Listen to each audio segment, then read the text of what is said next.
Hello नमस्कार, तुमच्या सगळ्यांचं खूप खूप मनापासून स्वागत आहे माझ्या चॅनलला। तर आज एक वेगळ्या प्रकारचा नाश्ता मी तुमच्या सोबत शेअर करणार आहे। तर हा आहे बिबडीचा नाश्ता। कधी कधी आपल्याला सकाळी भूक लागते, कधी 4 वाजता काहीतरी खावंसं वाटते, तर हा नाश्ता आपण त्यावेळी नक्कीच करून पाहू शकतो। तर हा आहे ज्वारीच्या बिबडीचा नाश्ता। हलका फुलका आहे, पचायला पण हलका आहे। तर चला मग करूया सुरुवात रेसिपीला। तर त्यासाठी मी 3 बिबड्या घेतलेल्या आहेत। त्या बिबड्या आपण गॅसवरती चांगल्या प्रकारे भाजून घेऊया। बिबड्या चांगल्या प्रकारे भाजून झाल्यावर ह्या बिबड्या आपण एका भांड्यात काढून घेऊ। एका भांड्यात काढून झाल्यावर आपण याचा एक बारीक चुरा करून घेऊया।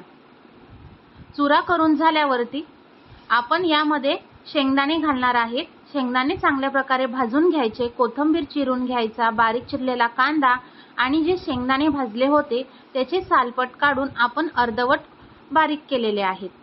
त्यानंतर ह्या भाजलेल्या बिबड्या याचा बारीक चुरा करून घेऊ।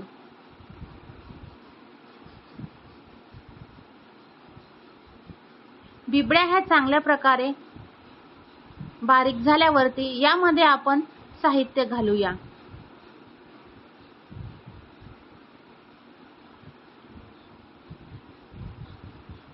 माझ्या रेसिपी आवडत असेल तर माझ्या चॅनलला नक्की सबस्क्राइब करा आणि लाईक करा आणि शेअर करा। तर भाजलेल्या बिबड्यांचा चुरा हा चांगल्या प्रकारे झालेला आहे। यामध्ये आपण चवीनुसार लाल मिरची पावडर घालूया। लाल मिरची पावडर ही जास्त प्रमाणात नाही घालायची, किंचितच घालायची। नंतर चवीनुसार मीठ,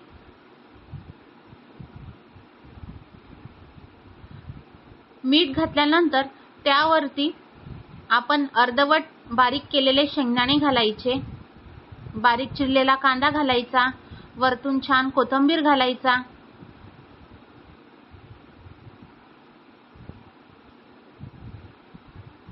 कोथिंबीर घातल्यानंतर त्यावरती थोडंसं तेल घालायचं आणि चांगल्या प्रकारे मिक्स करून घ्यायचं। तर अशा प्रकारे हा बिबडीचा नाश्ता तयार आहे। नक्की करून पहा तुम्ही। आपण यामध्ये आपल्या आवडीनुसार बारीक शेव पण घालू शकतो आणि बारीक चिरलेला टोमॅटो पण घालू शकतो। आपल्या आवडीनुसार आपण यामध्ये साहित्य घालू शकतो। तर अशा प्रकारे बिबडीचा नाश्ता तयार आहे। नक्की करून पहा। Thank you.